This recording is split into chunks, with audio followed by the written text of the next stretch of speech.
All right. Okay, day 39 on the trail. Hey, all packed up here in the morning. Sorry about that. I had the shelter myself last night. Nice and quiet, slept well.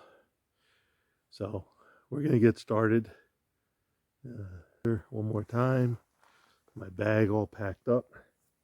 And straightforward. We've got a bit of a downhill to Rector Laurel Road, then a big climb up a mountain that killed me last year. Then down into Sam's Gap, where I'm going to try to get a shuttle to a hostel. They have some minimal resupply, so I'll just get a couple days worth of food, carry me through to Irwin. And on that note, oops, sorry about that glare. On that note, we're going to get going. Yeah, I'm kind of bundled up. It's a little chilly, but I got it set up so I can just take off a couple layers and keep going. So we'll see you up the trail. Okay, run across a bunch of white pines here. That's the bark of a mature white pine. And if you remember, identifying white pine, each bundle of needles has 5 fine needles, 3 to 6 inches long. But the real key factor is, see if I can zoom in here better. The branches come out off the tree and then sweep upwards at the end. Sweep upwards at the end. Very visible on this one right here. Upwards. All right, and on that one too. Sweep upwards at the ends. White pine, tallest tree in the northeast forest, and full grown. Loves sunlight, comes in often after fires, and certainly along lake shores and things like that. So there you go, white pines. Interesting thing about white pines is back in the colonial days, the king had forbidden colonists to harvest the white pines because the king wanted to save them for the masts of the ship. I guess they have just the right amount of flexibility and stiffness for using for masts. And that was a sticking point for the colonists too. Against the king, because it's an easily worked wood and they use it for a lot of stuff. So cool stuff. Lots of interesting things about nature. Talk to you when we get back.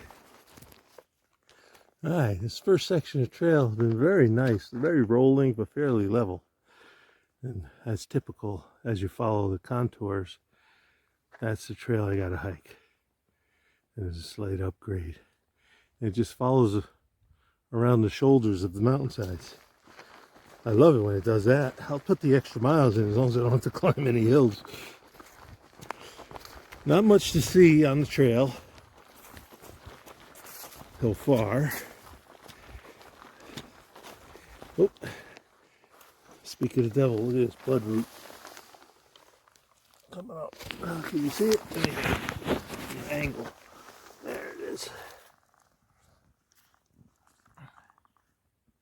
Cool. Beautiful flower. Excuse me. All right. Let me get to going. There we go. We got bloodroot opened up.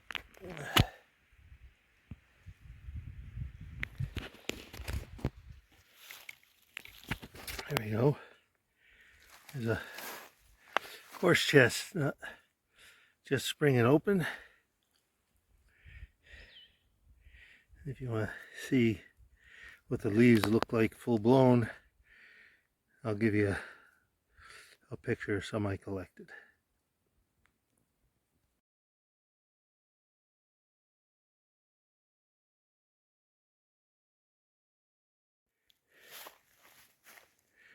Here's a horse chestnut tree. Remember? Oops, sorry about the finger. Here's a horse chestnut tree. See the opposite branching up there. Hang on a second. Right there, opposite branching. Opposite branching. Madcap horse.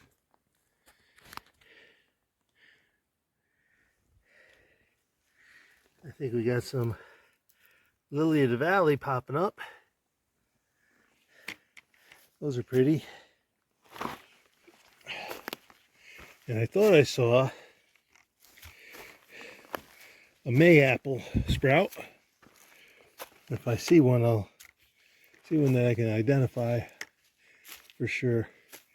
I'll bring it to you. Okay. What could I see? Mayapple. Finally popping. There we go. A couple of them here.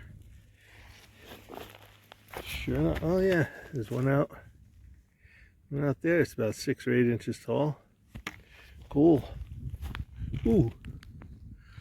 Look at that beautiful black cherry. That's got to be about 2.5 feet, maybe 3 feet wide in diameter. Beautiful. Nice grand old tree. This whole, if you look, everything's greening up. All the spring beauties are popping. Beautiful area. I'm enjoying walking along it, looking at all the spring beauties.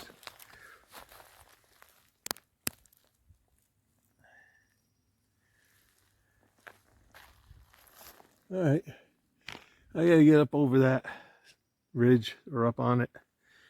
I've been uphill for an hour and a half since Laurel Road, going nice and slow. Struggling on the hills a little bit today. So, all right, let me get going. I came across this spring, and it's got all this stuff in it. I think it's, just doused my foot. I think it's Helborine, Helborine, I think. I'll have to look it up. It's not skunk cabbage. Helborine.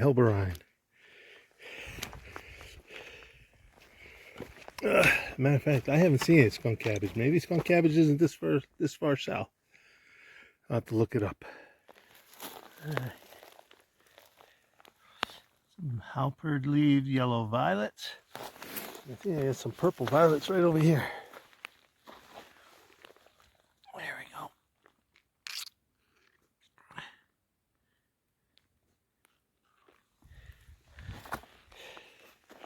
Not seeing a whole lot of the purple violets. Although there's more here than anywhere else I've seen. I got about half a mile to Lick Rock Mountaintop, or Lick Rock on the mountaintop. I forget what mountain. So that's where I'm going to have lunch. There's another violet.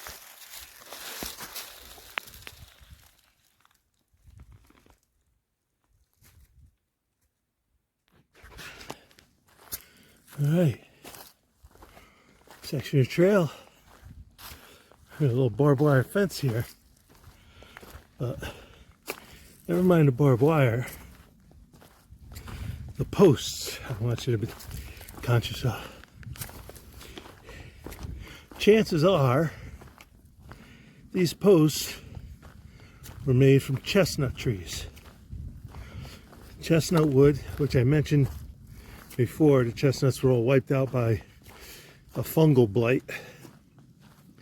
Chestnut was very insect and rot resistant wood, so it was used for a lot of things where it was in contact with the ground or for durability. So chances are These were posts from chestnut trees. And since all the chestnuts died back in the early 1900s, that attests to their durability. Probably close to 100 years old, some of those posts. Alright, I gotta get to the top of that. I'm gonna have lunch. Hopefully I'll have cell service, make some calls, and of course take a break.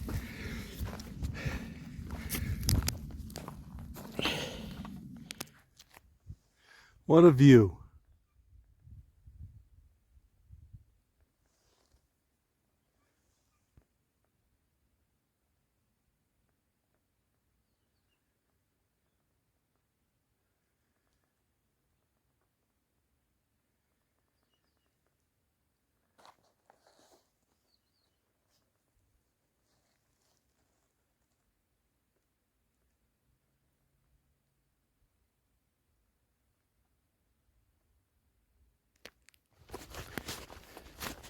Thinking about those fence posts and mentioned they're probably made of chestnut. Not sure if I remember if I told you. Chestnut trees were probably the predominant tree in Appalachian Mountains. Estimates put it at 1 out of every 4 trees was a chestnut tree. Provided a lot of food for wildlife and humans. Amazing tree, fast growing. If you Google some pictures, you can see, multiple stem trunks, 20 feet diameter, things like that. But it was essentially keystone. The forests that we see now are essentially, what we're seeing is just due to the release that the disappearance of the chestnut allowed. So right now, all these trees that we're seeing, they're just competing for the space left by the chestnut. So it's an interesting dynamic. And if chestnuts get reintroduced, that'll be something that I'll never see. I mean, the final outcome, but my children might not even see it. So it'll be interesting. But yeah, it'd be cool to see some in the future. Alright, I got some hiking to do. I gotta put some northbound footprints to my southbound side and get on with it. Some more fence posts. I bet you those are old chestnut branches. Cool stuff. Bit of history. Just had my first full all-out fall. My second, if you count a minor one earlier in the trip. Started on an ankle roll, and instead of trying to push against the ankle roll, my brain said, fall instead. You won't hurt your ankle as much. So that's what I did. Got a little scraped on the elbow. Nothing I haven't dealt with in my life before. Alright. Down in a gap here. And that means I gotta climb up the other side. Alright, talk to you up the trail.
And some more of those fence posts.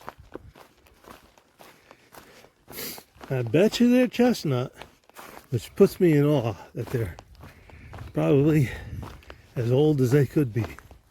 Because I think the chestnuts were all wiped out by the 30s. So either they had a bunch laying around or they've been around that long.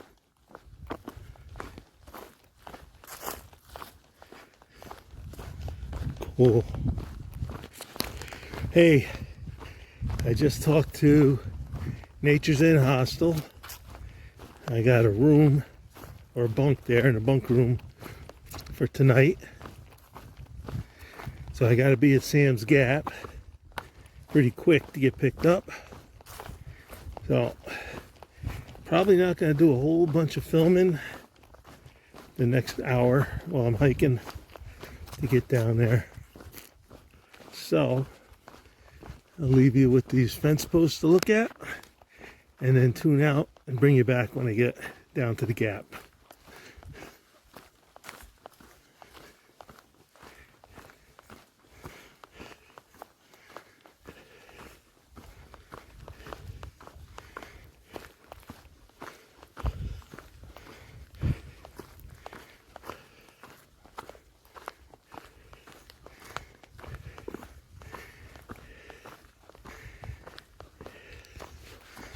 All right, I made it to Sam's Gap. Did it in the hour. There's a parking area over there under the bridge that my ride will be coming to. So I'll tune you back in when I get over there. Looks like there's some cars parked because it's the trailhead too. All right, here at the parking area, Sam's Gap. Tomorrow, I have to go where that guy's running and up this hill, right up that way, and up and over the ridge. But tonight, I have a bed. I'm glad for it. A little poop today. So. Alright, let me sit down and check on some things till my ride shows up in a half an hour. Nature's Inn Hostel. That house contains the community room, which I'll show you later. There's the bathhouse. Individual cabin that you can get. And I'm down here in the bunkhouse. I got to figure out how to get in there. Then I'm going to take a shower. And then go have some dinner and figure out what I need for resupply. Very nicely organized, this thing. Seems very professional so far. So, we'll see what we got. There's the bunkhouse. 8 bunks. A little tight. But what are you going to do? You know, I needed a day in town. I needed to clean up because I banged up my elbow. I was tired, so this will work. All right. Let me get ready, take a shower, get cleaned up.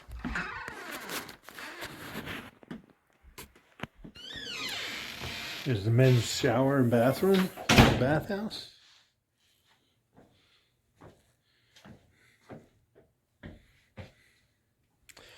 Nice.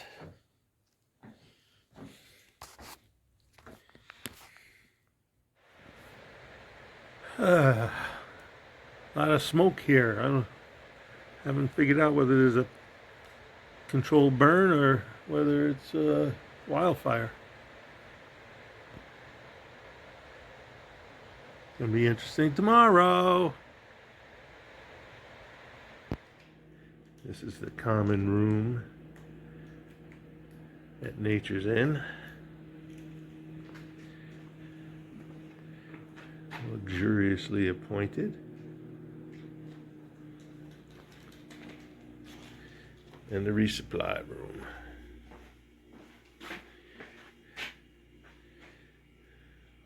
Nothing major, but enough to get you squeak out a day or two.